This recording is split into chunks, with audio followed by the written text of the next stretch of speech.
or affirm that I will support and defend the Constitution of the United States. that I will support and affirm the Constitution. Oh, I didn't get started. okay, take two. All right. Poor guy. All right, please raise your right hand and repeat after me.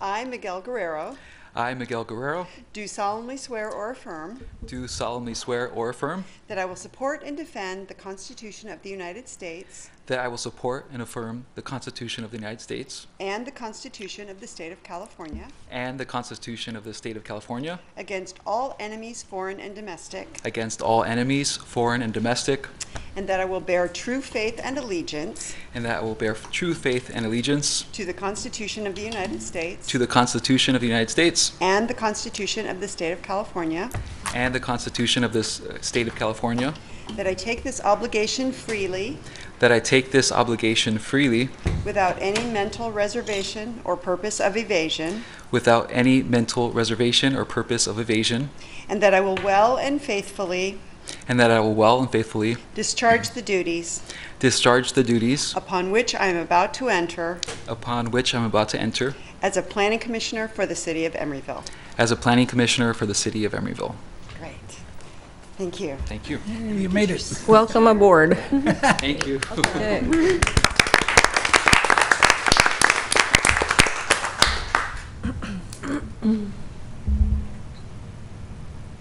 Great, and I'll give the original back to you for your scrapbook after I make a copy. Thanks, Sherry. We are pleased to have you as a new commissioner. Okay, this is the time for public comment for any items that are not on our agenda. Is there anyone wishing to speak? Okay, seeing no one, we'll move on to the action recap. Are there any corrections, additions? I move approval. Okay, Second it. okay, are there any objections or? I believe I that believe- Vice Chair Barrera will need to recuse herself, or Or need to abstain. abstain, rather. Right. Okay, well then, we could So- just have a vote. You want a roll call? Sure. Okay, all right. Let's see. Commissioner Banta? Aye. Commissioner Guerrero? Aye. Commissioner Kang is absent. Commissioner Keller? Aye. Commissioner Thompson? Aye. Vice Chair Barrera? Abstain. And Chair Donaldson. Aye. 5 ayes, 1 abstention. The action recap is approved. Okay, thank you. Could we have the director's report? Very short report tonight. The City Council does not meet in August, and I have one other thing to announce, which is that on Tuesday, September 12th, the mayor, city manager, and I will be attending an award ceremony sponsored by Transform at the Spur offices in downtown Oakland to receive a Green Trip Leadership Award for the inclusion of Green Trip certification as an option for meeting TDM requirements in our planning regulations.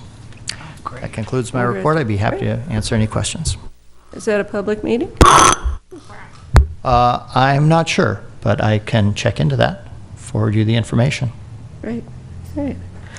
Okay, we'll move on to disclosure of conflicts of interest and ex parte communications. Do we have any? No? No? I had communication with the art.com applicant. Okay.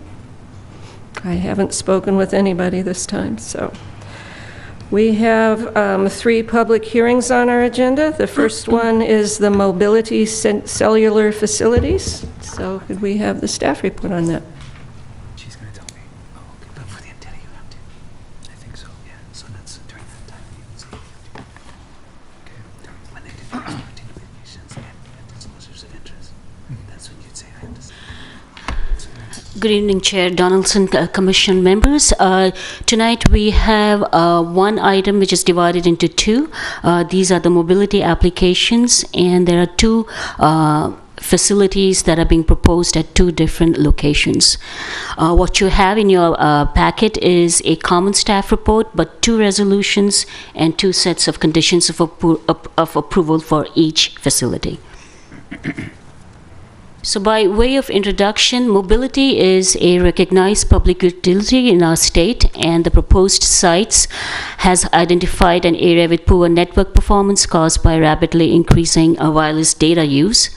Mobility is a neutral host telephone corporation that provides facilities for wireless carriers to transmit the signals. It intends to transmit Sprint third and fourth wireless service. The Council has expressed interest in obtaining revenue from wireless communication operators that place equipment on city facilities, and to that extent, the conditions reflect that the applicant is required to obtain an encroachment permit for each facility, and that will require the applicant to pay the city's long-term encroachment permit fees. So the first site is at the south side of Powell Street, near the intersection of Christie Avenue and Powell Street. So that's basically where the red star is, and it's just in front of the Marshalls. And we have the gas station here, and then it's across the street.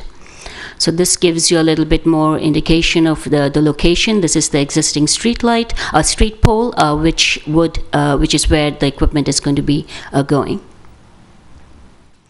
So this is the existing side elevation of the street light.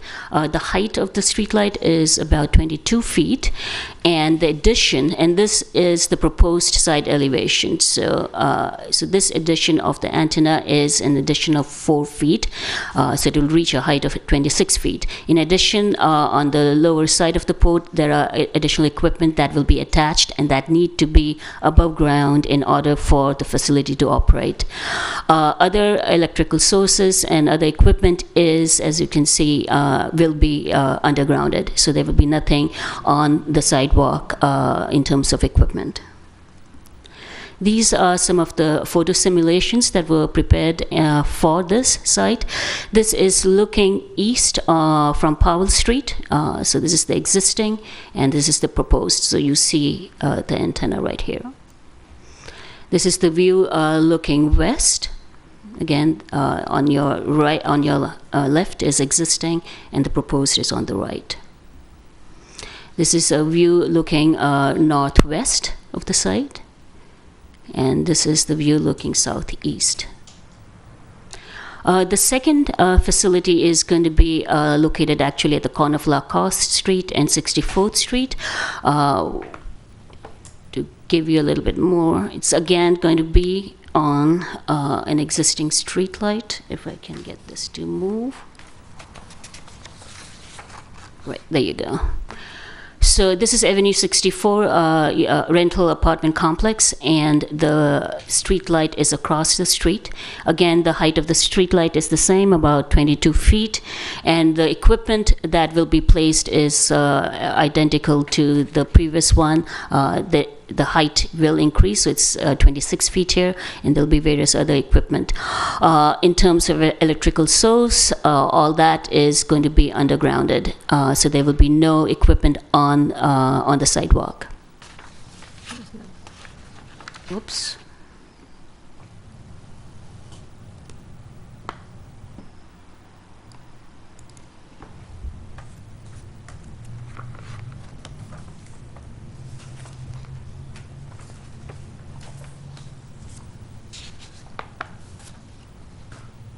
Okay. Not sure why that's doing that. All right. Here it says resume in the middle. Where? Yeah, there's a box in the center of the screen. Right. I'm not sure. By clicking the X. All right. All right, let's just work with this so we don't have to. So this would be the photo sim for the second site, and this is looking west. And again, you can see this is the additional that jets out on top of the street light. This is looking east. You have Avenue 64 on your side here. And this is looking west from Lacoste. And this is looking east. And this is Avenue 64, and these are the office buildings. This kind of shows, this was not included unfortunately in your packet, but this kind of indicates the coverage that will occur as a result of these facilities. The blue is the expansion of the coverage, and these little triangle dots are the proposed locations.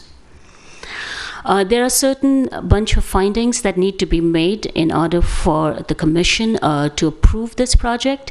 There are certain standards for such facilities to locate in the public right-of-way. One of the standard is that these be installed so that they do not interfere with existing or future city uses of the right-of-way, in this case, the street light.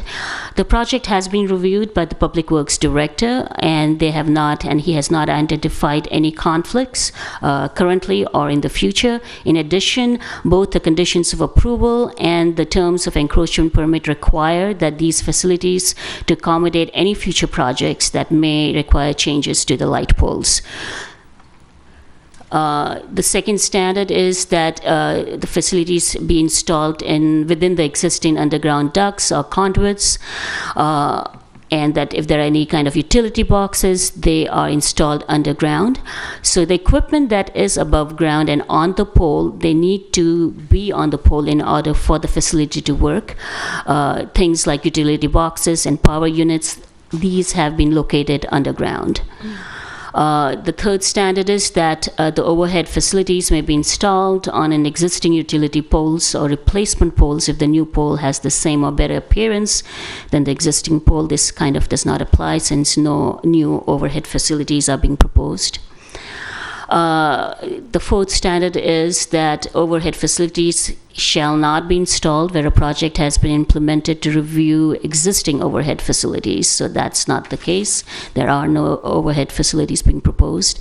And the final standard is that basically any kind of equipment be undergrounded, or there are standards if they need to be above the ground. There are certain standards that need to be followed. Again, this does not apply here since the project does not propose any above ground equipment. The proposal will also need a design review and a conditional use permit, and these are the standard findings that the Commission often makes, and these have been outlined in your staff report and your resolution, and I will quickly go through that. In terms of consistency with the general plan, one of the policies is that the sidewalks shall be safe, comfortable, and accessible for pedestrians. The proposal does not in any way interfere with the sidewalks, as no equipment is being proposed above ground. Equipment that will be above ground are on the pole. In addition, the project conforms to the design guidelines in terms of making sure that all the equipment is underground. In terms of the design quality, there's not too much going on here except of some of the equipment, and they will be painted to match the existing street light poles to which they are affixed. The conditional use permit, again, consistency with the general plan, the same as the design review conditions. And in addition to that, there is also a policy that there be adequate public facilities where utilities and infrastructure systems that provide safe, reliable, and adequate services. And this proposed project will provide safe, reliable, and adequate wireless telecommunication services by extending coverage and intensifying coverage in the area that is shown in the maps, the propagation reports attached to the staff report. So here, these facilities are basically a result of the increased use of data that we are now all using in terms of streaming, in terms of our telephone usage, the cell phones usage. In addition, the location, size, coverage, density, and the characteristics should be compatible with and should not adversely affect the surrounding area.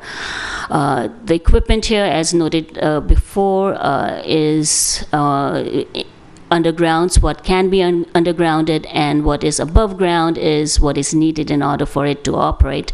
In addition, reports regarding the electromagnetic energy, EME measurements, and compliant reports have been attached to the staff report that demonstrate compliance. The third condition for the use permit is that it does not have an impact on the infrastructure services. The only infrastructure services that this facility will use is electrical, and that will link with the existing underground electrical systems that are along the sidewalk. The fourth condition is that the proposed use at its proposed location will provide a service that will contribute to the general well-being of the surrounding neighborhood or the community. And as indicated before, the whole idea is to provide additional and intensified wireless coverage. And then finally, that the project should comply with the applicable planning regulations, and that's what I went through in terms of standards for such facilities in the public right-of-way. So that concludes my presentation. I have prepared a memo which should be in front of you. These are some minor changes to the conditions of approval. Commissioner Donaldson mentioned deletion of bay-friendly landscaping reference, and so that has been deleted. So if there is any essentially there is basically green lawn, and if that is disrupted, then the applicant will need to keep that in good growing condition at all times. The second is a typo regarding the title of the condition, so that has been changed.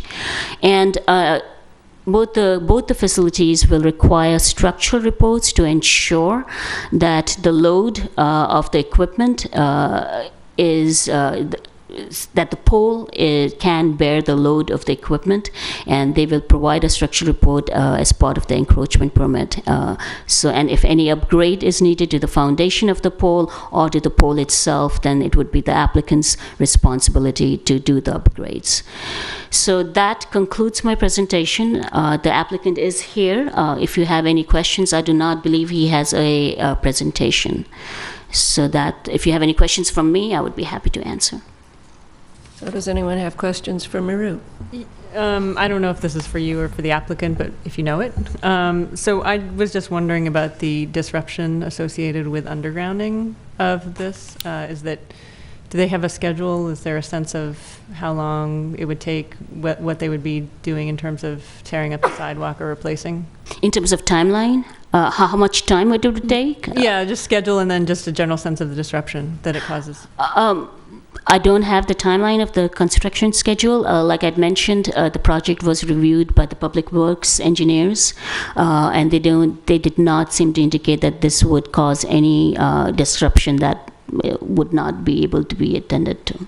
Okay. And then I know that you mentioned that the city's in favor of gaining revenue from this source. Is there a sense, are they going to pay ongoing fees, or is it just a one-time? There is ongoing fee, and so essentially it's going to be about $1,500 per year for each facility. Wait, Miru, 1,500? Yeah, that's 1,400 and change. 14, 16, approximately 15. encroachment permit fee. Does that not sound right? No. There's a fee put on the city's master fee schedule. Okay. And, so And that's it's sort of indicated in the page 3 of Page the staff 3. report. Okay. Month, which equals 14. Are there any other questions of Miru? Yeah. Maru, you mentioned that the equipment that's going to be attached to the light standards will be painted to match the paint of the light standards. Is that correct? Correct. That is correct, and that's part of the condition. So the images that were shown, existing and proposed, that does not reflect that. Is that correct? I mean, I mean, that's not what the final. correct. You're talking about this? Yeah. Yeah.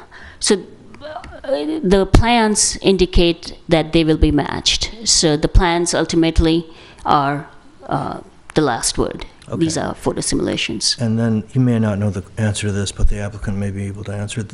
The power source is going to be, they're not going to be using city power that feeds the light standards. They're going to be using a separate independent power source. That is my understanding. So the city is not going to be footing their electrical bill. So just for my education, how does PG&E monitor that? Is there like a tiny little meter someplace, or? No, I do not know the answer to that question. Perhaps the applicant can answer that. Yeah. Commissioner Keller, did you have a? I do. You need to step up to the microphone. Thank you. And put the mic up. Oh, thank you. Chairman, Chairperson, members of the board. With regard to the question on the metering of the power, we're going to be going with what's called a smart meter. It's been recently designed by PG&E. It was just released. Prior to that, we would have to do a standard meter, which would have gone in a pedestal next to the pole. But by eliminating that and going with the smart meter, it's about the size of a hockey puck, and we can place it inside the pole. And that's how they'll basically read it. Smart meters been going in homes, and now they can install them in poles as well. And thereby also avoiding having a PG&E guy go out and actually look at the site, look at the meter. It'll all be done that way. So we don't have the design quite yet for the power because it was just recently released. But once we get through zoning, we're going to start working on that. It was literally this month okayed, all the specs by PG&E. So we will be working with them. We'll be submitting the applications on the power, and those will be all the designs will be included in our permit for encroachment. I have to be careful of the questions I ask from now on. Thank you. Sure. And I'm more than happy to address any other questions you might have about the site. I have. Is there a reason you guys chose to put these on the light poles rather than the surrounding buildings, such as Powell Street Plaza or the Bayfront Center buildings? Yeah, there's a couple of reasons. In the macro sense, this is the wave of the future for cellular sites. The traditional cell sites, what we call the macro cell sites, we built bigger facilities on private land, and the carriers have built thousands of them throughout the country. But you can only do so much with the macro cell sites, plus they're extremely challenging to get approved in front of commissions such as this, as we all know. They take up a lot of space, they generate more power, they're also far more expensive. So what the carriers have done is they've turned to looking really to right away and begin to act more like a utility company providing a service, which they are, to the community by attempting to gain access to the right-of-ways. So you're seeing it with all carriers. Mobility happens to represent Sprint, and we're building thousands of sites throughout the country right now. We have a national program. And all the other carriers, I'm surprised they haven't approached Emeryville yet, but I'm sure you'll be seeing Verizon, AT&T, every other carrier will probably be approaching the city and looking towards the light poles as a potential point to improve coverage. That's sort of the macro sense. The micro sense is we're using 2,500 megahertz, which is not as powerful a bandwidth. It's not like 800 or 900, which has great penetrating power. So because it's not as effective in terms of its strength, you need to have more of them. On the bright side, they're more controllable because they don't penetrate as much. So the RF engineer can control it a little more in terms of how far it exceeds, but you need basically more of the sites in order to get the sufficient coverage. It's also an issue of, I think Amira really addressed, was capacity. You know, it's like 10 years since the iPhone came into being, and in that decade, we have seen the rise in the use of the smartphone.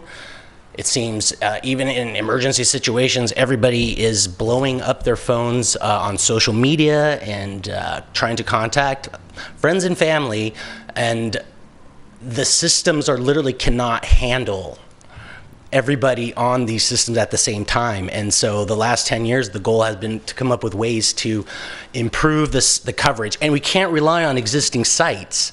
This is a terrestrial system.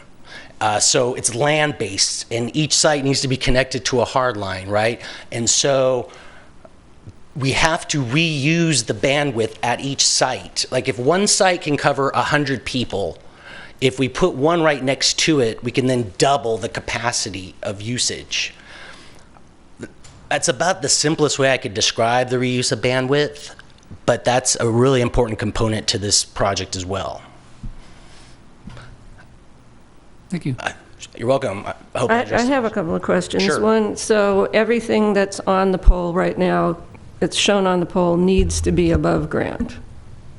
Yes. So you basically, what you have at the top is, well, really what you see in that structure is a radome. So underneath that radome is an omni antenna. And we went with the design with the radome to make it look more integrated. But underneath there is an omni antenna. Of course, the antenna has to be exposed. You cannot put that underground or it defeats the purpose. Below that, well, actually inside the radome, we can put it inside is the PG&E hockey puck, so you won't see that, the smart meter. Then you have what's called an EU right below that. Now the EU, this is what's actually really interesting to me, is that is the backhaul connection.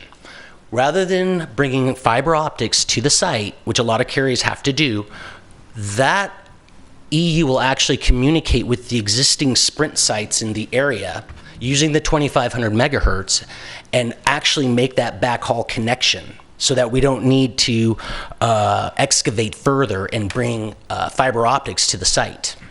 You don't have to hardwire that. Yeah, so and then you also have a little GPS antenna up there as well. You essentially have 3 antennas, and then you have the small radio cabinet. Now, the small radio cabinet, theoretically, it could be underground, but it really doesn't make a lot of sense because this, in terms of the size of it versus how much you would have to excavate and put it underground and just the amount of cost, and then there's some additional coax because you basically have to run your coax back up the pole. It really doesn't improve the site as much as you might think, and actually just can cause more complications with the site by attempting to just put that one radio unit underground. It's a very small unit, and I've been in this industry for a long time, and these are the cleanest sites I've ever seen to date. I've never seen anything better. So you said that you were moving from larger, more powerful installations to more numerous smaller installations. That's correct? Well, the macros will always have their place, but this is just another layer. Just like with DAS, I don't know if you're familiar with distributive antenna systems, but those are also part of the strategy to improve coverage. Those are designed, though, mainly for the interior of large facilities, stadiums, malls, airports.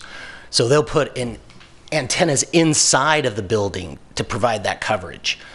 They also do have outdoor DAS systems, but those are mainly connected by fiber optics. You would run them like on utility poles, and then you would connect it via fiber, and you would have one main facility, like almost like a macro cell, that's connected to all these little antennas and nodes that would go for miles and miles. That's another design. So where does the electromagnetic energy transmit? Where does it originate? Where does it come in and out? Yeah. Primarily from the antennas. So up at the top.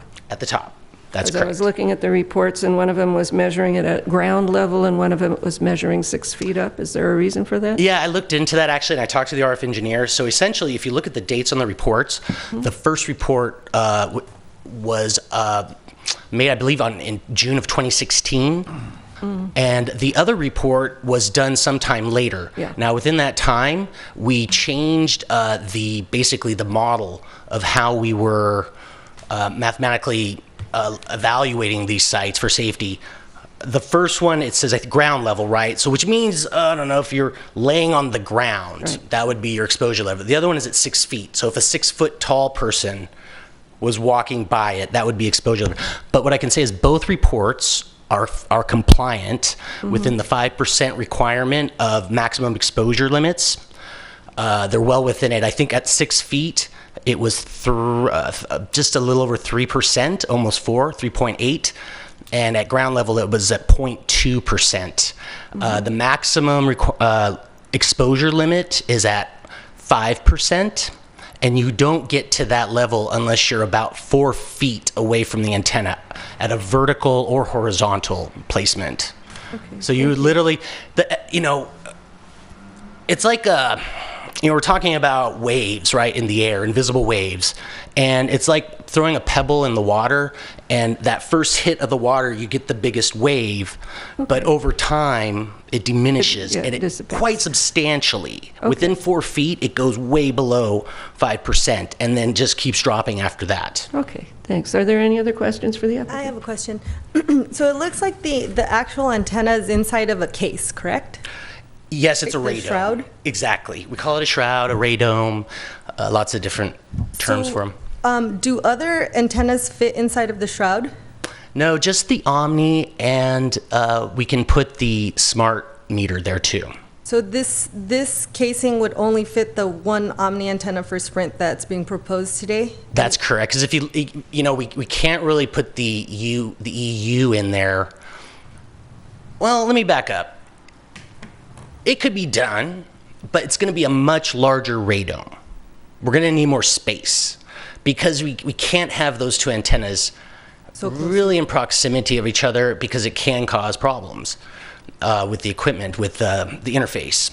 There are some distance requirements when it comes to these antennas too, but it could be done, but we'd have to do like a really tall radome basically. Okay. And if you look at the radome, at the image, it's basically the antenna's in there, and then there's 1 foot, there's a bracket that holds it about 1 foot above the pole itself, which is really all the space. It's all the stuff, and right underneath there we can put the smart meter. So would Sprint ever in the future want to increase the size of the antenna? And does the radome have space for an increased antenna size, or no. is this? No, nor could they use another technology for that antenna. It's designed for 2,500 megahertz.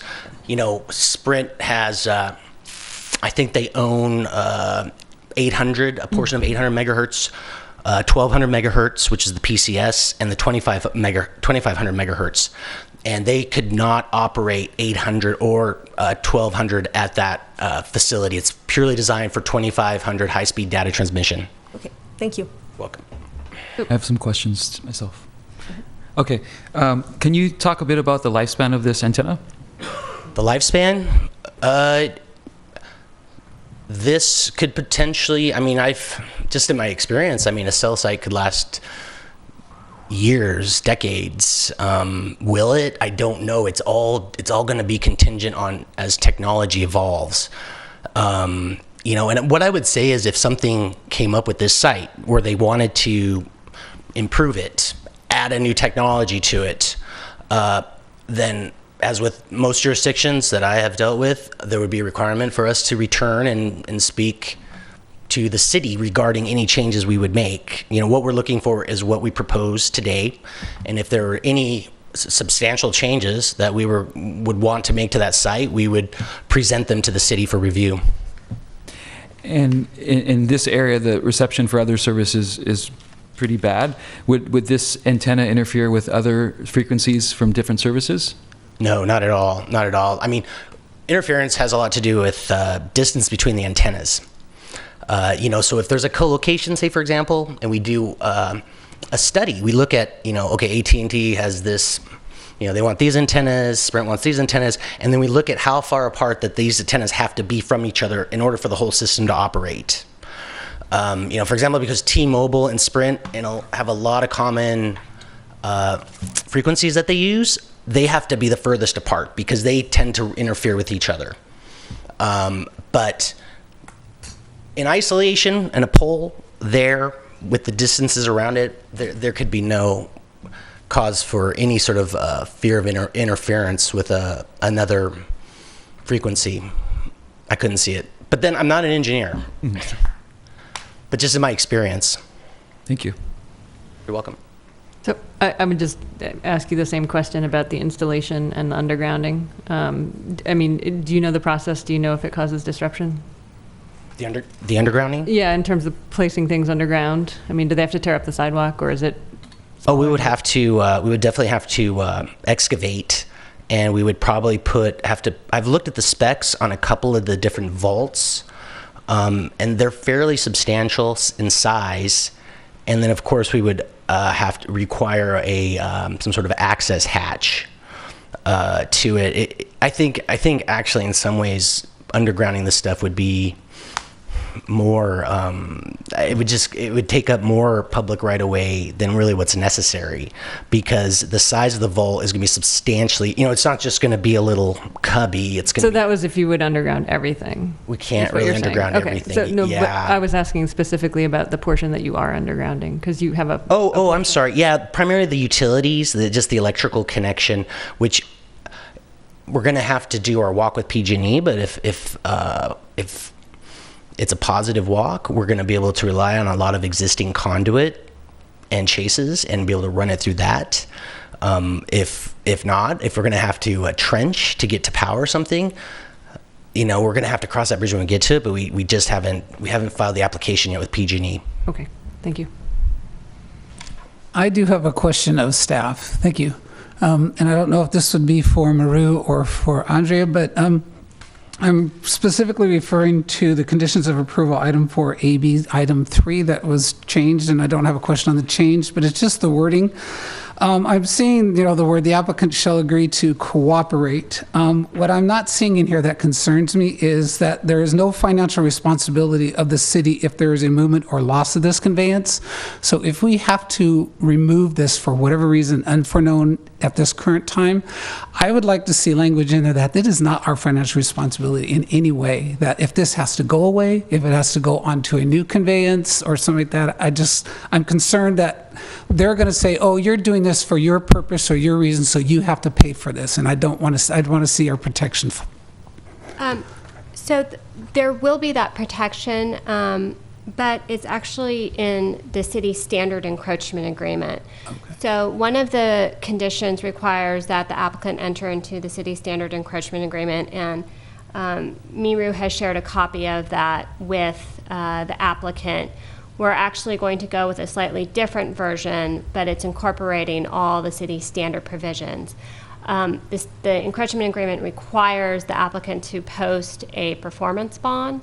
So should we have to go in and perform any of their obligations, we get to call the bond in to pay for Perfect. That. Okay, great. I feel protected then. Thank you. Okay, any other questions for the applicant? Okay, this is a public hearing. Is there anyone wishing to speak from the public? Come on up to the microphone, please. And sign in after you're finished over at the desk. My name's Fred Blakely, and I live at Avenue 64. And I look to the north, and my window happens to look right at that pole there. And I'm concerned that those microwaves coming out. I sleep there every night, and when I'm in town, obviously, and everybody does that's in that building. And plus that thing, it's going to be taller. I've got a picture out of my window if you'd like to see it, and it's going to stick up more. And I just would rather have them move it on the other street. They could put it on 65th Street, for example, and it wouldn't bother anybody over there, I don't think. I just think it's a poor choice of a light pole to put that on. That would kind of compromise people's lifestyle potentially at Avenue 64. We don't know. You have standards for these microwaves, but we don't. There's a lot of studies that are out that say they disrupt your sleep. I work real hard to keep all those things out of my bedroom at night. I turn off my phone. I don't have any of that in my bedroom.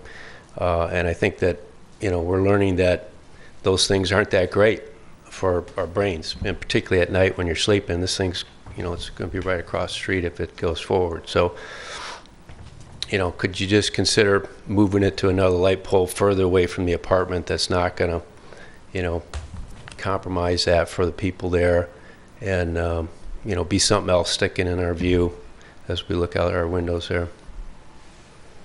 Thank you. If you could sign in to let us know who you are. Okay. Would you like to see the picture? Yes, we would.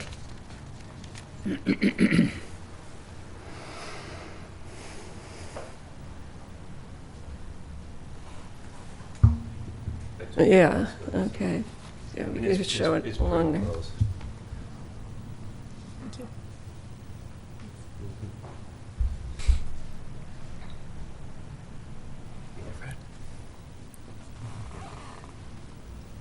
Oh, okay.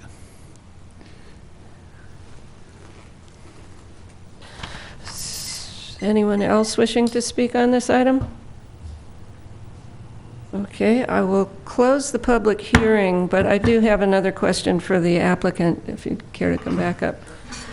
So the one on Christie Avenue, the one that has been just brought up, that's across the street from the Avenue 64. This is the one that said measured from the ground, the exposure is 0.2% of the exposure limit. So that's, if the pole is 22 feet high, then that's a 22-foot distance from where the frequency, from the electromagnetic frequency comes? That is, it would be at a 2% exposure. I guess it would be called a maximum exposure limit. Mm-hmm. That's what the federal government calls it. Is the distribution even, or does it go more? That is correct. Is it stronger in horizontal? Well, it's an omni antenna, and so omni's azimuth are 360 degrees. So just like a CB radio antenna, kind of, they emanate in all directions. So take, for example, if you took the other report, which did the study based at a 6 foot level, mm-hmm. The exposure limit was at 3.8%, I believe. And because the height of the poles are identical, mm-hmm. the rate would be the same. For, if we redid the report based on the old report based on the new standard, right, it would still be at 3.8%, which is still well within the 5% right. threshold. No, I'm just looking at the 22 feet from the source of the electromagnetic stuff and the which is distance from that source to the building across the street. Well, you would have to be, which is going to be more than 20 feet. It looks like it's more like 30 feet. Yes, you would have to be literally 4 feet from that antenna to exceed mm-hmm. the exposure capacity. I mean, you would literally have to be 4 feet away from it. You would have to climb up that pole mm-hmm. and get right next to it in order to exceed the federally mandated guidelines. Thank you. Thank you. Okay. So we'll bring it back to the commission for discussion. Who has thoughts on this? I have several things. I was just looking at Google Earth, and I noticed that there's not any city street lamps on Lacoste, but there are smaller street lamps on the private property there. So I'm wondering if, putting it on, say, the next or the first light standard north of 64th Street on Lacoste would be a viable option, which would then move it away from the apartment building. I'm sure that the private property owner is going to charge you a lot more than the city at $1,460 a month. But I have to honestly say the image of this or the look of this, first of all, I understand we all use these smartphones. We all need connectability. We all get upset when we don't have connectability. So that is a preface that this is the world we live in, and understand that. But I'm going to, because we have this other hot topic on our agenda tonight being signs, I find this more visually disruptive and unappealing than a sign. I don't like the height of the antenna. I don't like the equipment on the pole. The other thing that I just want to bring up is these poles are usually galvanized steel or some kind of steel, so I don't know how your plastic cover is going to kind of coordinate with that, because you can't just paint it white. So overall, this image of what I'm seeing does not make me feel comfortable, let alone the other issues of which I don't really know what we can consider in terms of health standards by what the federal regulations are and et cetera. So that being said, then the idea of more of these, because we're doing more macro instead of micro installations, that gives me additional pause of concern that we're going to start seeing a lot more of these. That's kind of my thing, is I'm not really happy with them. When I first saw the illustrations in our packet, I went, ooh, wow, that's not very attractive. So those are my concerns, and I don't know if they could be mitigated at this time or whatnot, but those are my thoughts. If I may, Chair Donaldson, just to Please. address a brief comment of Commissioner Keller's. The city doesn't have the ability to regulate anything that's based on the radio frequency That's what I figured. emission. That is governed by the FCC. Right. So that we can't do. I kind of remembered something Okay. like that. So we can't base it on the neighbor's concern but Correct. And Or the visual concern, though. yeah, I definitely have the visual concern. should whatever decision the commission makes needs to be based on substantial evidence in the record. So just keep that in mind as you're deliberating. So what I'm looking at are the design standards, the aesthetic standard that we look for in this, and I don't think this meets that for my opinion or view of those. You have comments? Yep.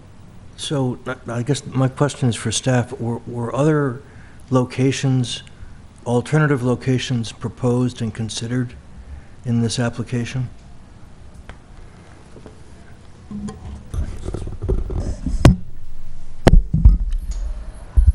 No, they were not. If they were not shared by us.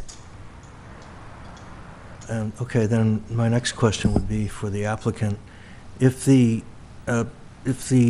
antenna were relocated to another area distant from residential facilities, is there a candidate location where this would work? The opposition actually came to my attention this morning, and so I was looking a little bit in that area. I saw 2 poles on 65th Street, which is this gentleman had recommended we relocate to. I contacted my RF engineering department to see if there was, from an RF perspective, a reason why we could not locate on those poles. And honestly, I just didn't have sufficient time to make an evaluation on that. Siting is something we're happy to work with the jurisdictions. It's sort of a non-issue, but I look at these sites and I say to myself, okay, well, we relocate it, we take a few months, we relocate it, and then we were at the same hearing, and then we have another individual appear that says they look out their window and they're not going to appreciate it. And then a few months down the road, AT&T shows up and wants to locate on the very same pole that we had originally identified, which is coming. And I'm not sure if you're aware, or if you're familiar with SB 469, but it is a new state bill that's being reviewed by the Assembly. That's essentially going to enforce certain requirements with the cities with regard to siting these microcell sites and set certain limited amounts in terms of payment for them. And this was just, I believe, approved by the state Senate, and it's going to the Assembly. And I have a lot of cities I'm working with currently to actually get the agreements in place so that they can be grandfathered in prior to the state Assembly voting on the new legislation. But it's something that should be kept on all cities' radars, and because it will have a huge impact on these sites and what cities can and cannot do in terms of siting them. Can I make a couple of follow-up observations? So relative to the comments you just made, it sounds like you have initiated an effort to see if there is an alternative site that might work. Is that correct? I mean, I have, because I'm willing to work with the cities on these things. I need to, it takes a little time though to make the evaluation, right? Because they have to basically, we have to generate simulations of what the coverage would be based upon a site there, and then how it would operate with the rest of the network. So it takes time, effort, energy, of course, to redo it. And then if it does work, then we have to generate all the new drawings and stuff that would go along with that specific site. I think for us as planning commissioners, who are, our obligation is, of course, to protect the citizens and try to assist applicants to come up with solutions that benefit all parties. For these locations that are close to residential facilities, that's going to be a problem now and in the future for us and for anybody else that comes to apply.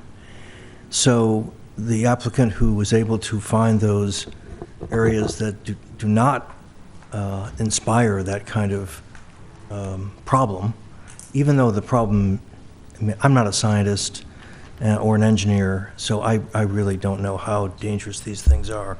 It might just be a complete figment. Nonetheless, there's a perception, and so we deal a lot with perceptions as well. So those applicants, such as yourself, who are able to find those standards that hit that sweet spot, you're going to be in a much better position than the applicants that come afterwards and are looking for the same thing. Sure, agreed. I'm willing to work with the jurisdiction.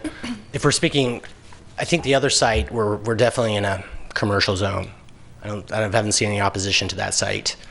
But what I would recommend too is being very cautious about the language on if we're going to reconsider a different site on the reasoning for it, because it is federal law that a site cannot be denied based on health concerns. It's an appealable issue, and it can't be a reason for a denial. I mean, with something like this, I'd be willing to take. Maybe you could consider a continuance to evaluate this particular site, but it's going to have to be out of the aesthetics of the site itself and whether it complies with the ordinance or. Well, you may find that the majority of commissioners are happy to make that finding. I know, understood. Understood. If I may, it's my understanding that the planning regulations do not have any requirements as it relates to proximity to residential property.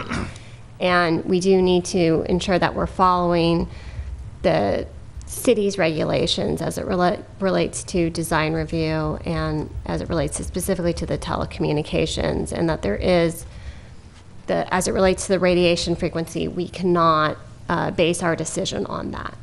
Understood. Chair Donaldson, I would Yes. just like to clarify one thing that was not 100% clear to staff, and that is that when you opened the public hearing, you opened it for both applications at both locations. Is that correct? That's correct. Okay, thank you. Charlie, if I may, with Commissioner Guerrero, does he have to step down on one of these items? I thought we were looking at them both separately, so he could stay for the Powell Street one, but not the 64th I'll Street. defer to the Assistant City Attorney on that. It is my understanding, and Commissioner Guerrero, correct me if I'm wrong, but that you do not own the place where you live, that it is a rental, and do you have the right to sublease the unit at all? No, and I am a renter. Okay, and Perfect. so far there's no evidence in the record to suggest that it would either increase or decrease the rental value of the property, and therefore there would not be a conflict of interest. In addition, this is a facility that is going on a public works type structure. So Awesome, very good. I do have to advise, though, that mine is just an opinion, that it's really the FPPC that is the final arbiter in whether there's a conflict of interest or not. So, yeah, I would be concerned also, because I kind of felt we were just doing on 64th Street. So I would hope that if we're doing both at the same time, that we get more clarity on that, because we kind of just talked about this particular pole and not the other one. So are we going to go into that on a separate? That's up to you. Well, is there anyone that came to speak on the Powell Street poll? There doesn't seem to be anyone, so I think maybe we can consider the public hearing part covered, but we do have two separate resolutions. Yeah, okay. Does that work? Yes, that works. Okay. So, other thoughts? Yes. So one of the findings that we have to make is that the project is of high design quality, and I have an issue with the equipment that is kind of lower on the pole.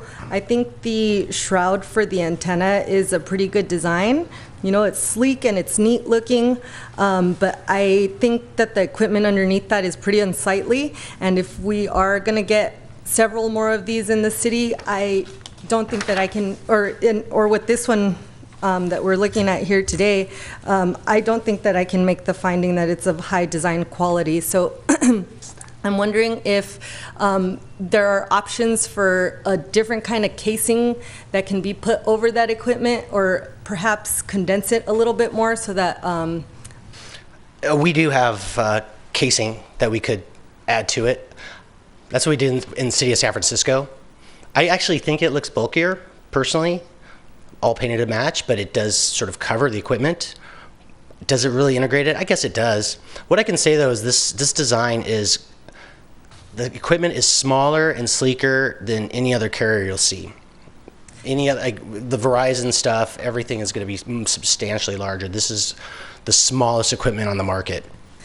I guess I think the issue that I have with it is that it's, you have a bunch of different sizes, and they stick out, different amounts. I would be interested in seeing what the casing that you have for this equipment would look like.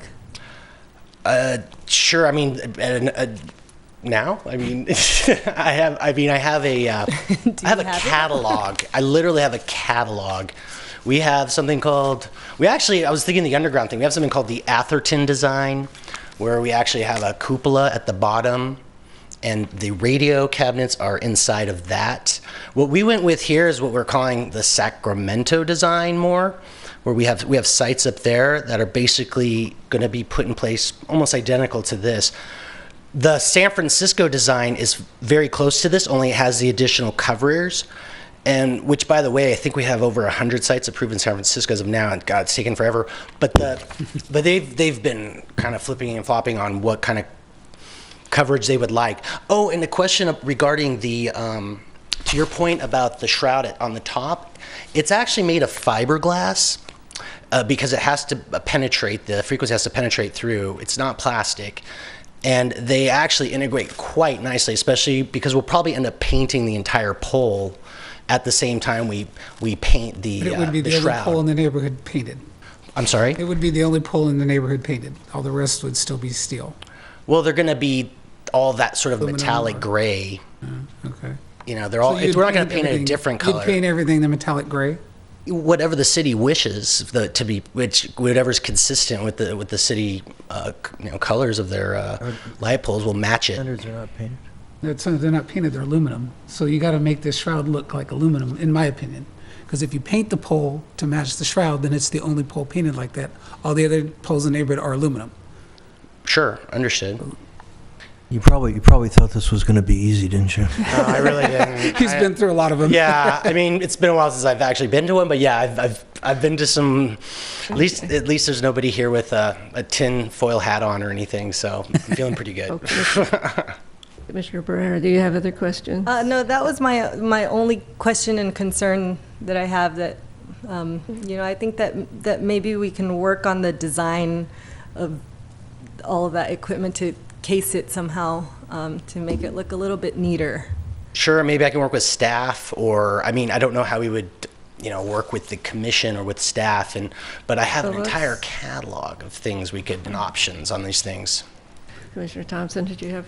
Sure. No, I think I share the concerns of my commission members. I think Emeryville in particular, with the cultural capital designation and very clear art program associated with other utilities.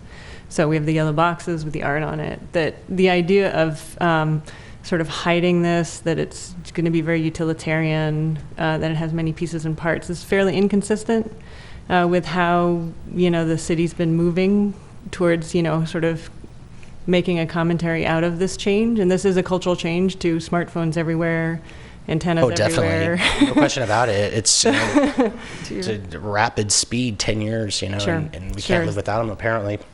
So I think my concern was really sort of, is there a more thoughtful approach, one that addresses the commentary as unique to the city, can somehow wrap into an artistic aspect. So I think I share the idea that a little more attention to the design and to the quality and to its location would help. Okay.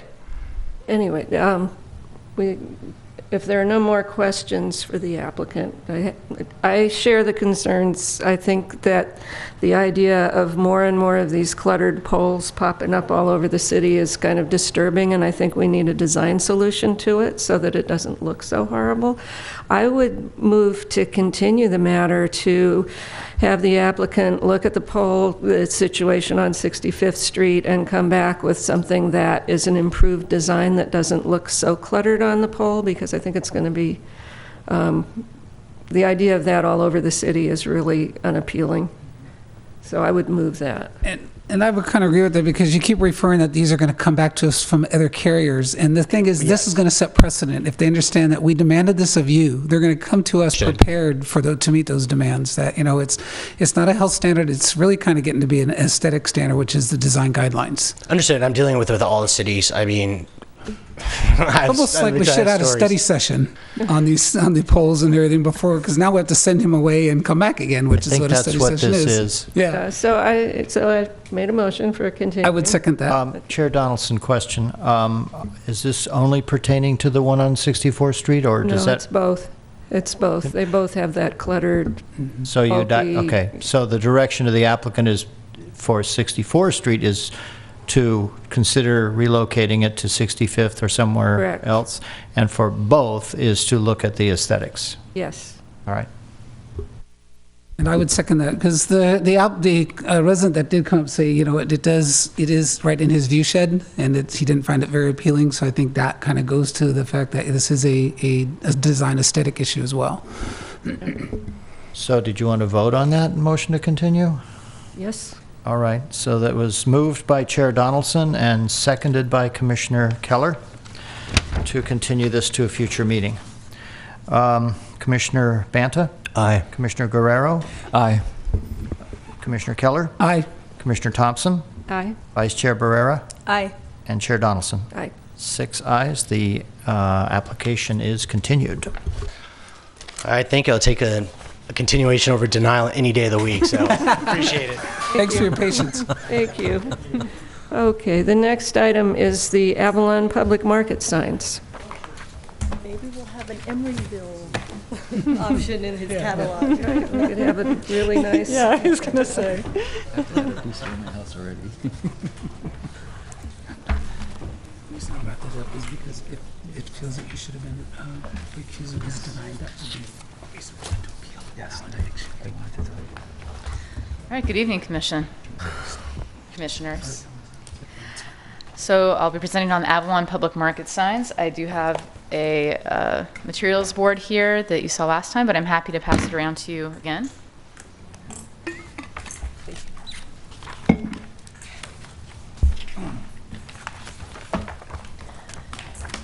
So this is for signs at 6301 Shell Mound. The public market PUD was approved in 2008, and Parcel D, the theater site, was approved in 2015. In March of 2017, signs for Avalon Residential were submitted. And then in June 2017, the Commission voted to continue the item. It came here, and the Commission recommended reducing the vertical measurement of the blade sign as part of the project by 10 feet. There were no other recommendations to change any other aspects of the application, be it for the other 2 signs that were part of it or for materials or illumination. It was only the dimensions. So sign A, the blade sign along Shellmound Street, as vertical measurement reduced by 10 feet tonight. The horizontal measurement was reduced to correspond with that proportionally by 1 foot 4 inches. So the revised sign is now 32 feet by 4 feet and 2 inches wide. And the revised sign is 133 square feet, which is about 42% smaller. There's no changes to sign B or sign C. So to orient you here is 6301 Shellmound, highlighted here. Shellmound is across the top here. There we go. And here are the 3 proposed sign locations. And if we zoom in on that, here are the 3 proposed sign locations. And this one here along Shellmound Street was where the blade sign that you requested revision for is. So the 3 proposed signs, as I said, the sign A, the change dimension reduced by 10 feet in vertical measurement. Sign B and sign C remain the same. And so the images you're seeing are taken from PDFs. These are not exactly proportional. I had to cut and paste them, so I just want to make that clear. I did the best I could. But you can see that the revised sign here on the right is substantially shorter in height than the previously proposed sign, and it's also somewhat narrower as well. And that the sign B below that, there's no change. It's the same as you saw before, and sign C as well over the garage entrance is the same.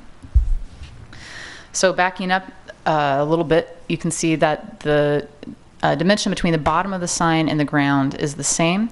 The reduced height makes it further from the top of the building. And there's a night rendering for that.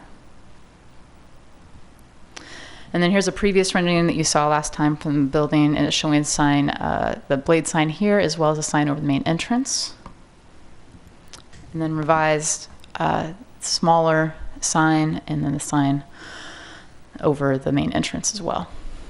So the design review findings are the same as before, for the most part, with some clarifications in regards to the reduced height of the sign. The proposed sign keeps the visual character, and it's readable still, even despite the reduced size, and it relates well to the building and architectural features. The general design review findings are consistent with the urban design goals and general plan, and it conforms to the Emeryville design guidelines. And the project is of a high design quality that is compatible and will not adversely affect the surrounding area. So staff's recommendation is for approval tonight. I'm available for questions, as is the applicant. The applicant is here for you as well. Any questions for Navar? Okay. The applicant, I assume, do you want to make any further presentation? It's pretty straightforward. I can't do what she said. Okay. Does anyone have questions of the applicant? No. Okay.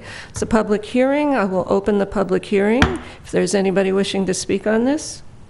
Seeing no one wishing to speak on this, I'll close the public hearing. And commissioner comments or thoughts? I think the sign's too small. I'm only kidding. I appreciate the effort. I think it looks better. It was a packet, or at least what I was seeing, didn't give me the comparison that we just saw, and it was nice to really see the difference between what was proposed and what is now proposed. So thank you for that work. Any other comments? Oh, I'll make a comment. When I look at the sign that was adjusted in height and size, and looking in the neighborhood, I still don't see anything that matches that size. And so this sticks out to me still. Although you have the other smaller signs, that seems to be more in line with what I see in the neighborhood currently, across the street, next door.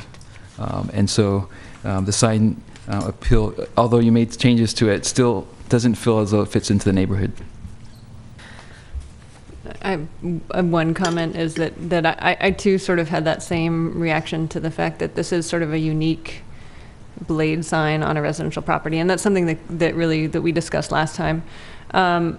I think that conversation, though, I just wanted to bring up, we talked also about the idea that this might be the only sign and that might be a condition of approval, because I do think this is a unique site across from a road and a railroad and some parking garage on the other side. And so that question of the visibility and what's adjacent to it, I think it's fairly unique on this side. So I just wanted to bring that up. I think the size of this sign is pretty fitting to the size of the building, so I appreciate the change, and basically it. I still have a problem with the finding that it's necessary for this type of building. I still have a problem with a large blade sign on a residential building. If it were a commercial shopping building with businesses in it, I think it's an attractive sign for that. I just have a problem finding that it's necessary or appropriate for the use. So I think the other ones are nicely designed, go with the building. I think that one, if the use was different, would be good on the building, but I have a problem with the finding that it's necessary and appropriate for that one. So I appreciate that the applicant has responded to the input from the last study session, that you've made the changes that were brought to your attention as being paramount in our minds at that time. And I think the sign looks fine. I think that actually, I think it helps the identity of the building and adds a certain level of pride to the people living in it. And I think it's a very suitable solution. Could be. I think I just have a couple more things that go more just to the commission itself. Is we have to look at this sign in the building in context to the development of the neighborhood. Currently, there are no signs like this, but New Seasons is going to have signs that we've already approved. There's going to be signs on the new parking structure garage when it has retail shops on the front of it. The new apartment building over by the Hyatt House is going to have some kind of signage. And the marketplace has its fair amount of signage on the buildings and et cetera. So I think we can't look at this as an isolated incident, that this is going towards a newer neighborhood. And I think this sign is appropriate for the building because a number of people who rent apartments here are first-time people coming to Emeryville. So they will need to be able to come off the freeway, say if they come off the north exit of town, coming off of Shellman Street, as they come down Shellman Street, they go, okay, there's the place I'm looking for.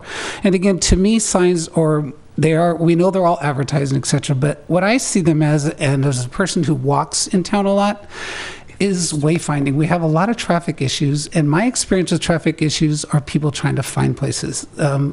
When I'm out walking, I'm not going to say every time, but 50% of the time, if I'm stopped somewhere, someone will roll down their window and ask how to get somewhere. And it's really a simple place that if it had a sign, or a wayfinding sign, they wouldn't be wandering around. They would find the place. So I think it's appropriate. I think it's to scale. And I think in the neighborhood as it's developing, it's going to be appropriate. Does anyone wish to make a motion? I'll make a motion for approval. I'll second the motion. Ready to vote? All right. Roll call. Commissioner Banta? Aye. Commissioner Guerrero? Aye. Commissioner Keller? Aye. Commissioner Thompson? Aye. Vice Chair Barrera? Aye. And Chair Donaldson? No. 5 ayes, 1 no. The application is approved. This decision may be appealed to the City Council within 15 days. All right. Thank you. Thanks. Okay, the last item on our public hearing agenda is the art.com sign.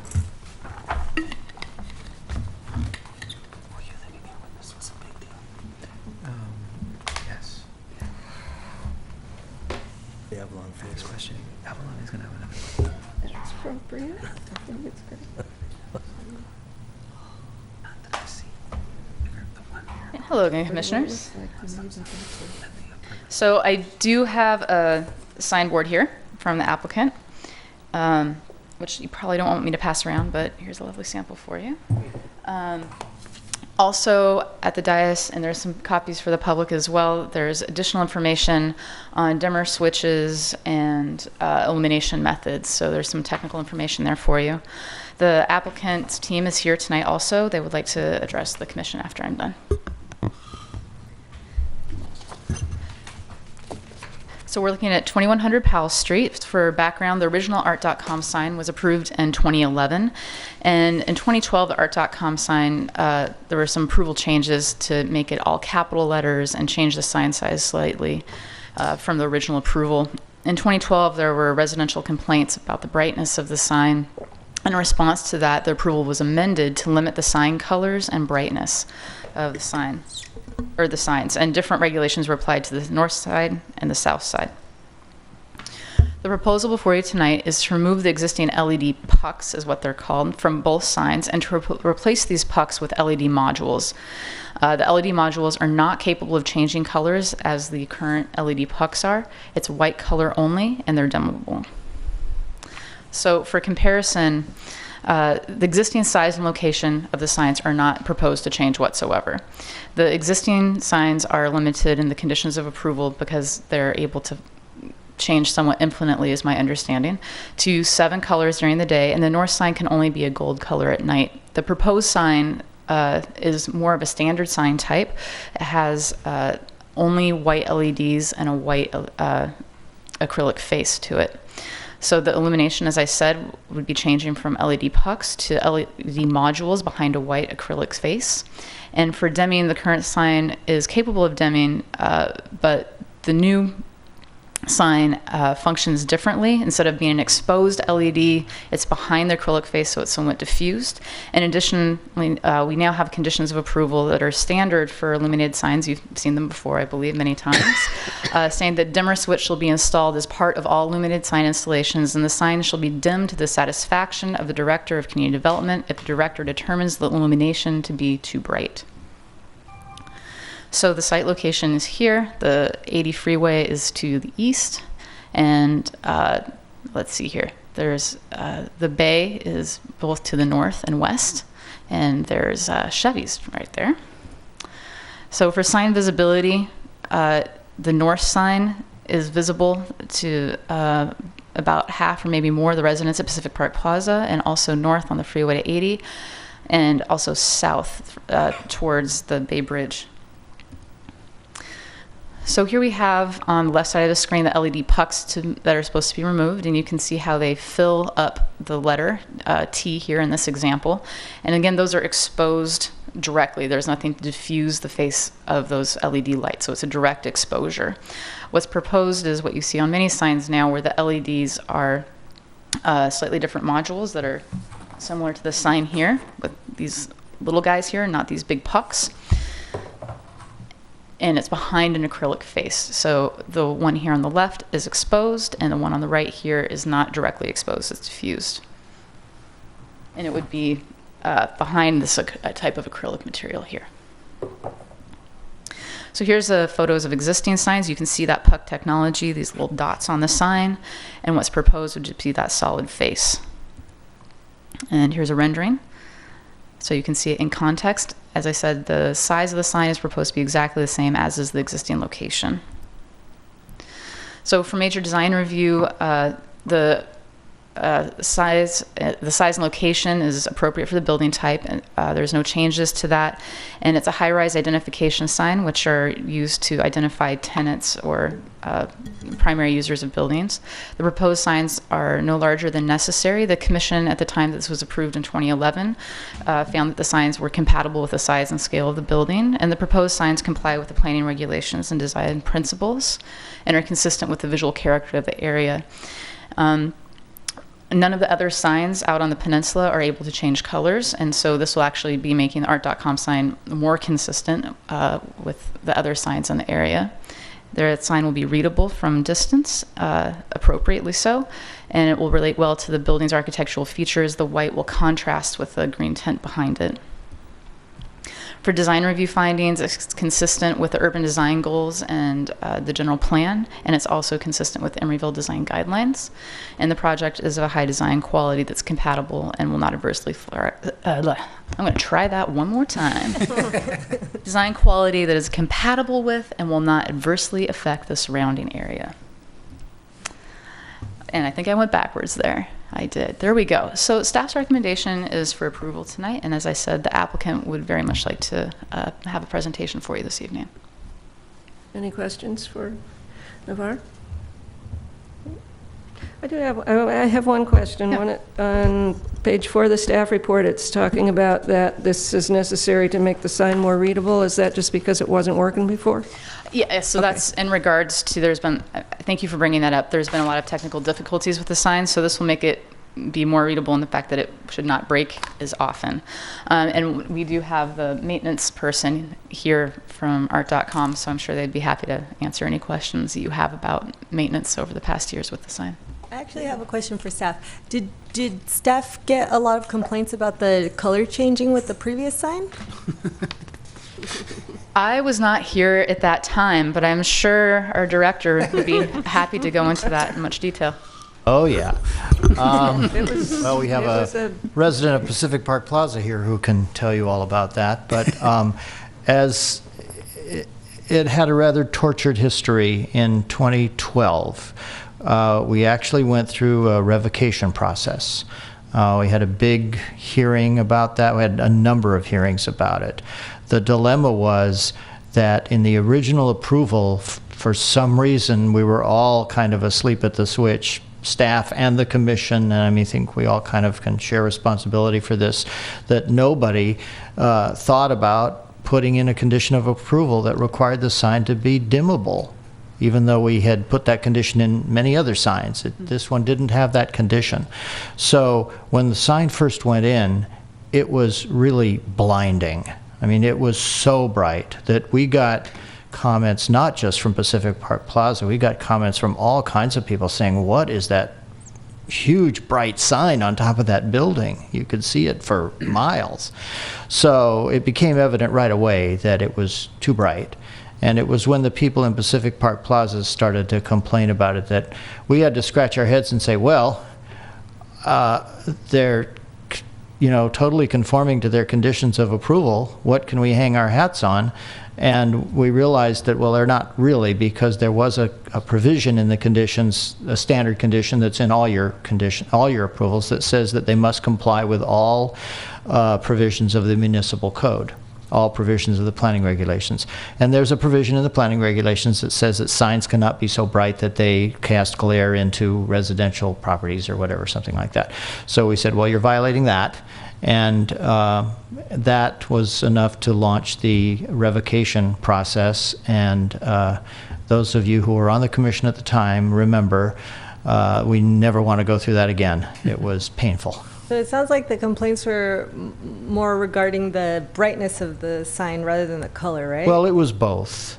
It was both. I mean, the main problem was the brightness, but I think the people in Pacific Park Plaza had objections to the color as well. Thank you. Okay, the applicant wishes to come up. Good evening, Chairperson Donaldson and fellow commissioners. My name is Nate Buchaklian, the production coordinator with Yesco Signs out of Sacramento. This is Josh DeBoard. He's our electronics service technician specialist. Very familiar with the art.com and the service issues that we've had over the years. Thank you for letting us take a moment to speak with you here tonight. We certainly hope to put some minds at ease now with the new proposal that we have in front of you as a more traditional style illumination type for these signs. We certainly understand the concerns that the residents had, especially with the Pacific Park Plaza, and hope that we can address those here tonight and, like I said, put some minds at ease and show you what the new signs will appear. We actually do have a sample that we put together here today, as a matter of fact, that we'd like to be able to show. We created a letter sample populated with the LEDs that we're going to be using to illuminate the signs. Along with the dimmer switch, so we can show you how it will dim. I'm going to see if we can shut the lights off so you can kind of see this a little bit better. So here's the letter populated with the LEDs, and these are if you notice how bright these are, right? It's being diffused by the face itself, and as Navarre had pointed out in her presentation, this is just a standard white acrylic style face, which is a standard in the industry, in the sign industry. We have this wired into a potentiometer, which can dim this sign down to various brightness levels. Can you show like to see it? Can you show the public as well? Of course. So, since they're And maybe it might be best. I was going to say if I could walk back a little bit. It's hard to see with these LEDs, but So that's full brightness right there. and that's full brightness right now. That's full bright. That's full brightness, correct. And if you dim it down, Josh, you can kind of see. And how it can be dimmed down to whatever level would be acceptable. That would be my question. Right. let's have this discussion at the public hearing part. Okay, thank you. And thank you. Thanks, Navarre. The LED pucks that are currently in both sets of letters right now, each individual puck is at 109 lumens by themselves. These individual modules, however, are down to 90 lumens, and that's at full brightness. That's 100% brightness. With the current pucks populating the existing signs right now with no faces on them, by the way, they're just the exposed pucks. There was between the two signs about 1,300 pucks. Now we've got it down to these LED modules to where there'll be approximately 84 total in each set of letters. We have an updated layout for the LED modules. I emailed over to you this afternoon, Navar, and it might be in that memo that was part of some additional technical specs that we had shown. Yeah. It was I think it's the third one. I think that's it right there. Yeah. That's it. Yep, that's it.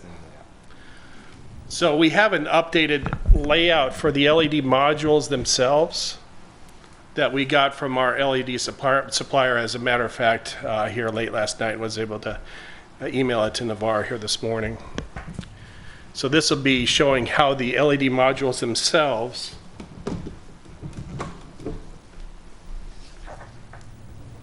will be taped just to the inside of the letter, just like that. And as a matter of fact, actually, this letter sample was just in our shop, so we had to kind of whip something together. The signs that are up there currently are actually even a little bit deeper in the size. This is a 4-inch deep letter, where the common letters are 6 inches deep. So the LEDs are even going to be a little bit further inside the letter itself.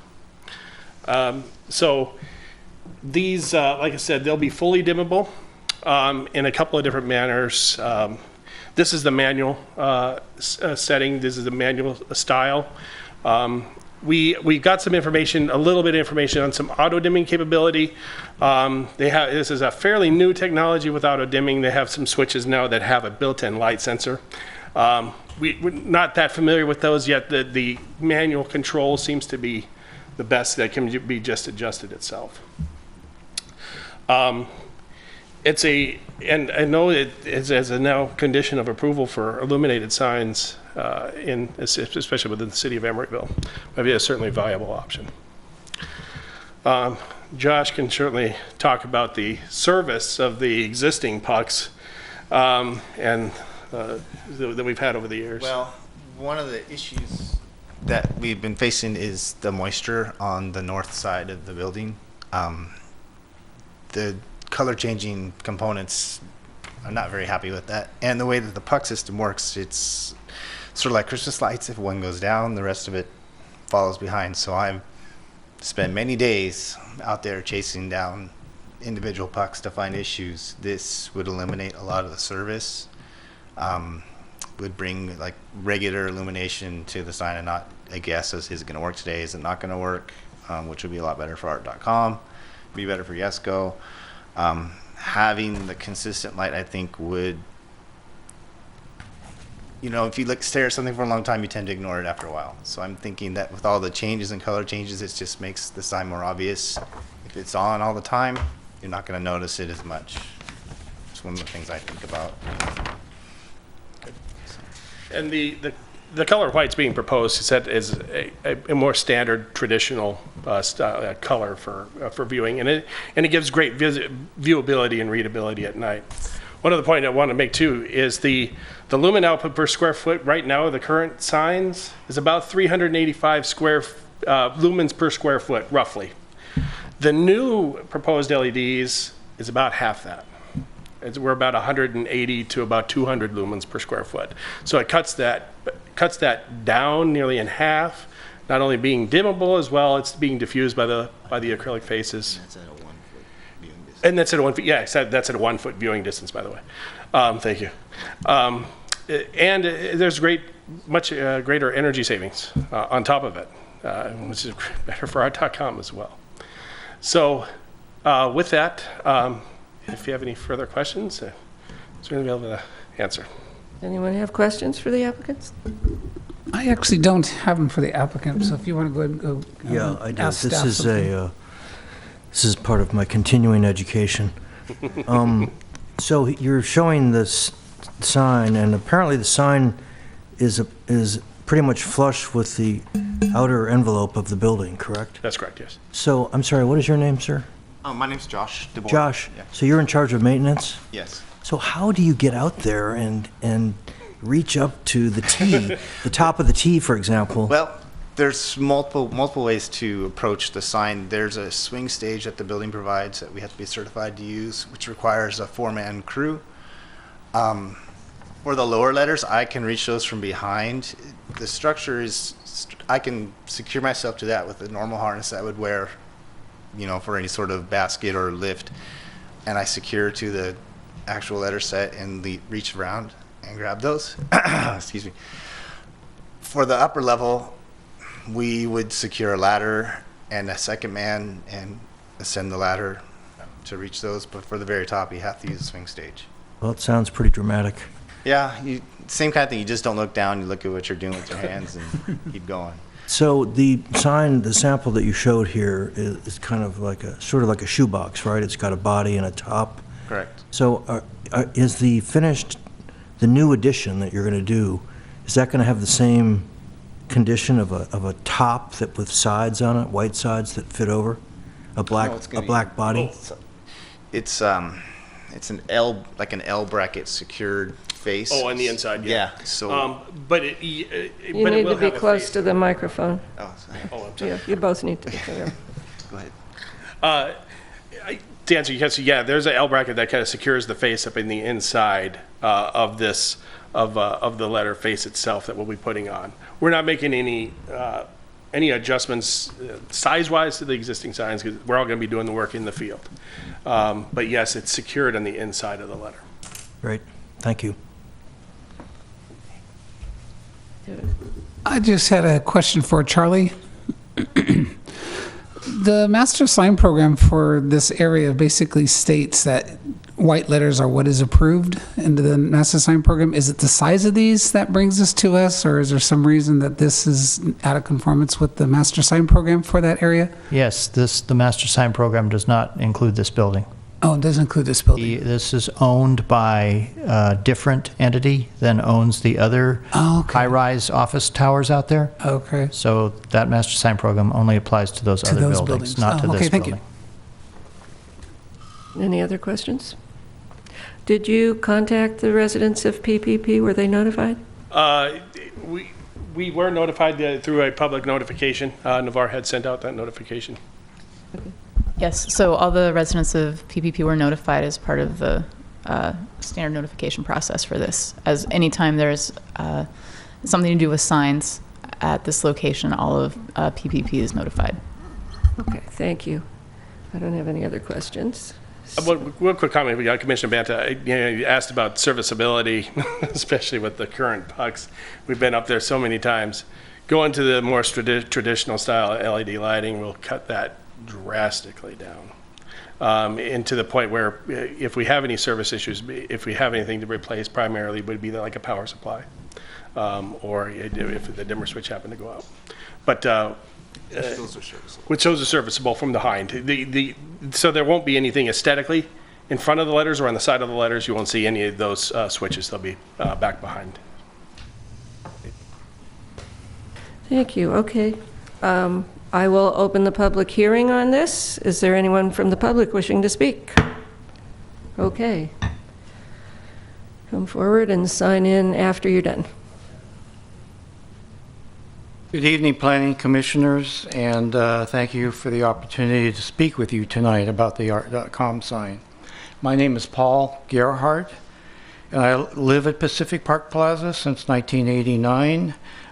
Some of you will remember me from speaking before regarding the art.com sign in the past. The residents first came before the commission in 2012, so it's been 5 years since we've been dealing with this original sign, and whether it's working or not working each night. There's about a third of our 521 condominium units that are directly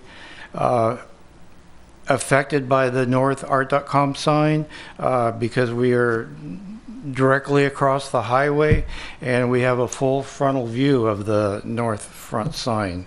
The original issues, were the colors changing nightly or changing daily, and then the brightness at nighttime.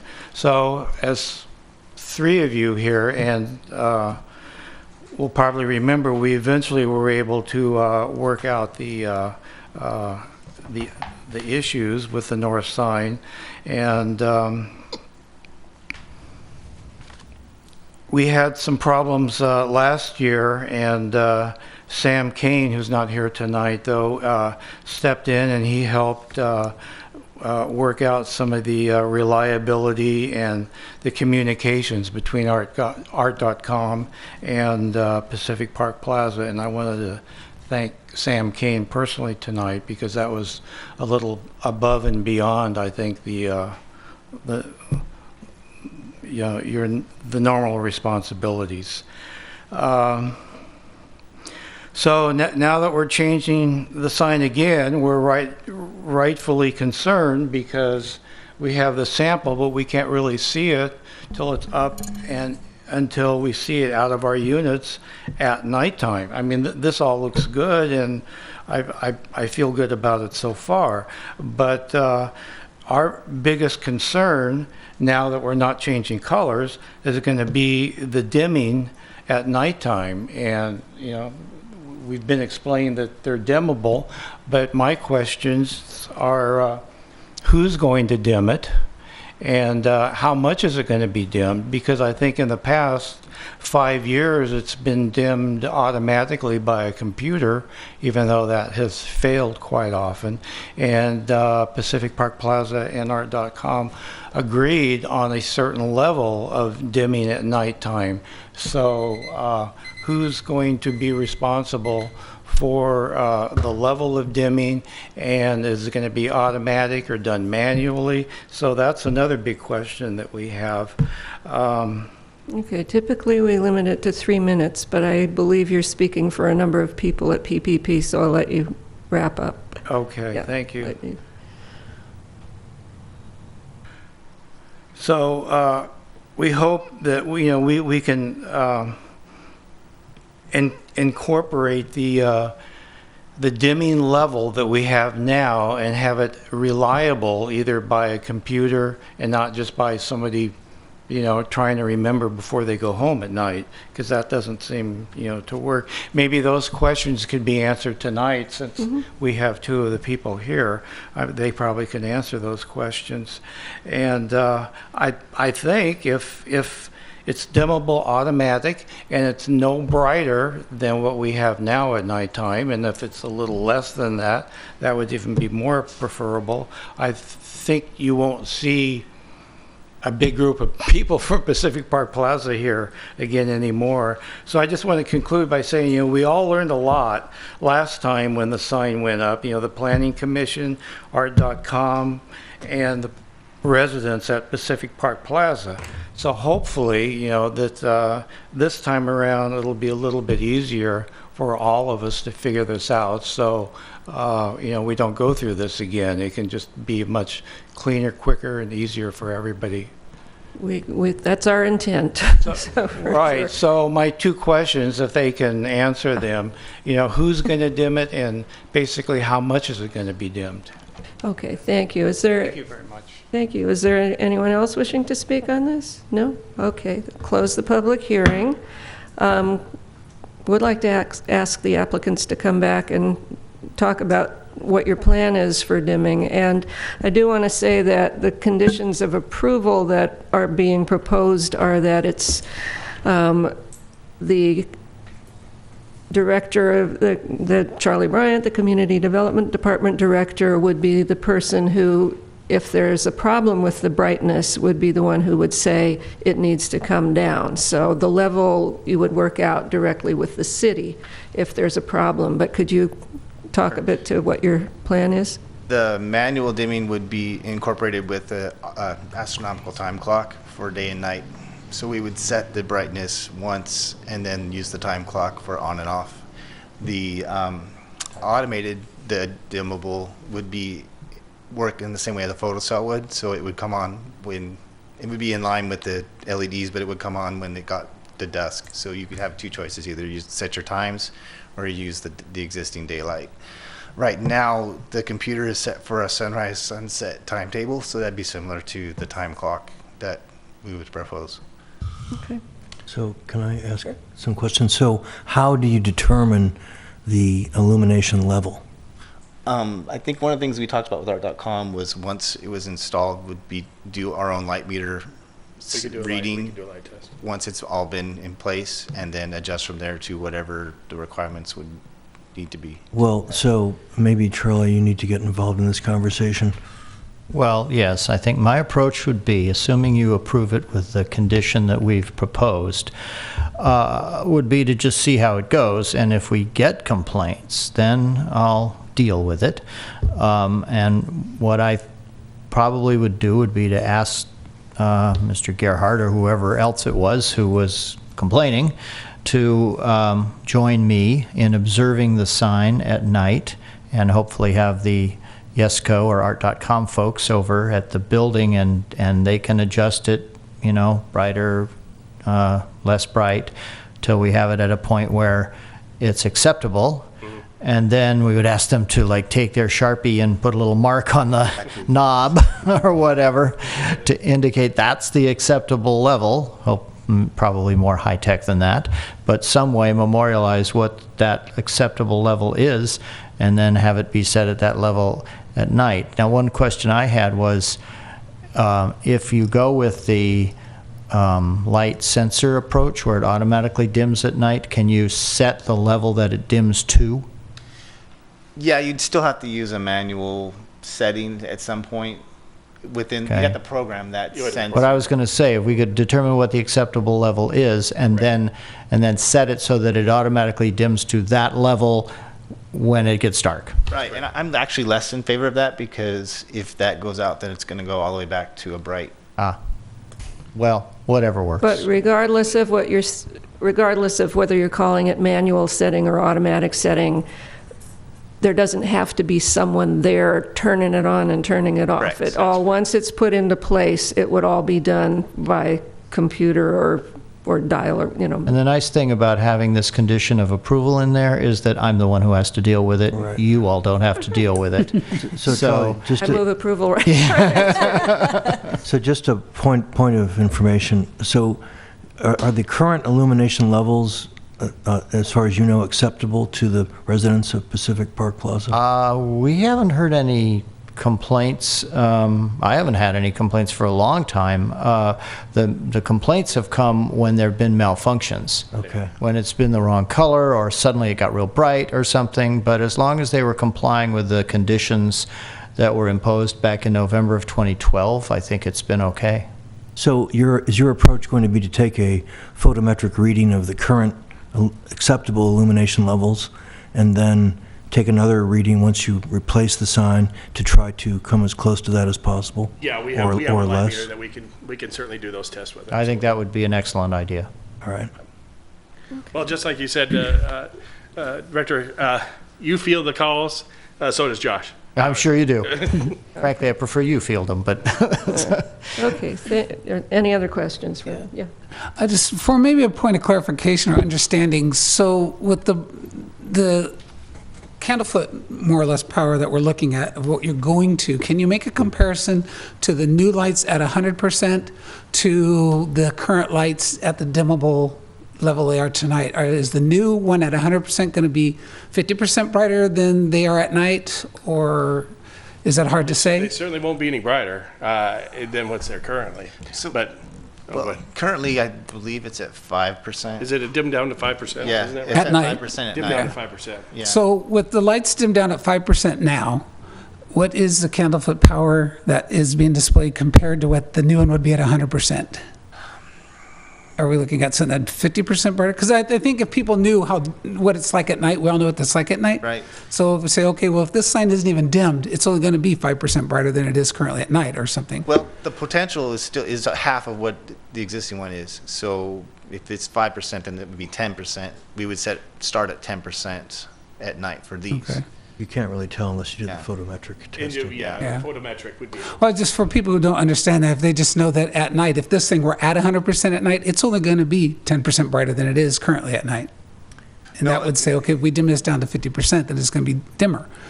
Yeah, I mean, it's a difficult formula to try to do in your head, but it's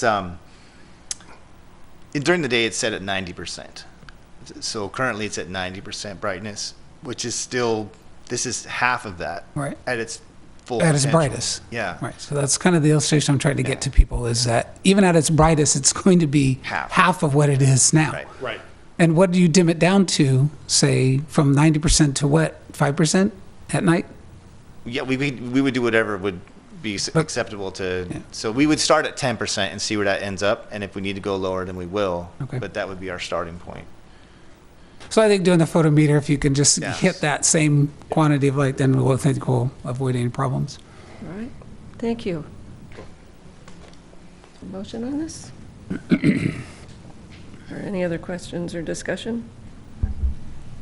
Just to clarify, you did close the public hearing? I did. Thank you. I just think if the light is no brighter than it is currently at night now, and if it's automatically controlled, so we're not relying on someone to go and dim it every night. My only question is, you said you're thinking about a newer dimmer with LED technology. I always notice that we have a lamp at home right now, and at work I deal with a lot of lighting issues and stuff. And I noticed that dimming LEDs is problematic when it's new, that it flickers. And I'm just hoping that with the technology you guys have, it's been tested, and whatever you use won't have that, because I think a flickering light at any brightness level is going to be really annoying. You have to come up to, if you're going to speak. The microphone is for people at home who watch on TV, so they can hear you. I certainly understand your concern. And the LED technology has gotten so much better even over the course of the last 5 years. So that flickering is pretty well gone now. Good. And this is the company that is providing the LEDs for us, Agilite, is one of the top manufacturers for LEDs in the sign industry. So that hopefully won't see that. But if we do, you're going to fix it anyway, right? We can fix it. Thank you. Make a motion to approve the submittal for the art.com signs application. Second. Ready? Ready. Moved by Commissioner Banta, seconded by Commissioner Guerrero. Commissioner Banta? Aye. Commissioner Guerrero? Aye. Commissioner Kang is absent. Commissioner Keller? Aye. Commissioner Thompson? Aye. Vice Chair Barrera? Aye. And Chair Donaldson. Aye. 6 ayes, the application is approved. This decision may be appealed to the City Council within 15 days. Sure, you should come up. Pardon me? Can you come to the microphone, please? When will this change in lighting occur? Come on up. Yeah. Once the appeal period's over, then we'll apply for the building permit at that time, however long the building permit process would take. Once the building permit's issued, then we'll be able to start our work on it. And we'll make sure that folks are notified prior to us going up and starting the remodel. But it'd be after the building permit's issued before we can start. Hopefully not. Well, 15-day appeal period, and then the building permit process may take a week or two to go through. Yeah, so absolute fastest would probably be a month, I think. And Yeah. I mean, building permit it depends. Sometimes they have to be revised. So somewhere between a month and 3 months would be a very reasonable timeline. That would be a reasonable time. The new signs should definitely be up by the end of the year, I would say.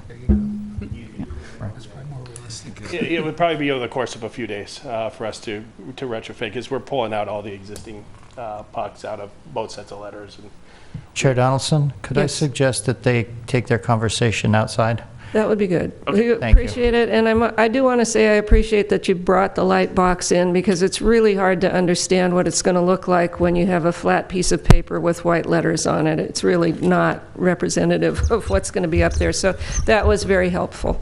Anyway, thank you. That was all of the public hearings. Any commissioner comments? Okay. Welcome, Commissioner Guerrero. We're adjourned. Thank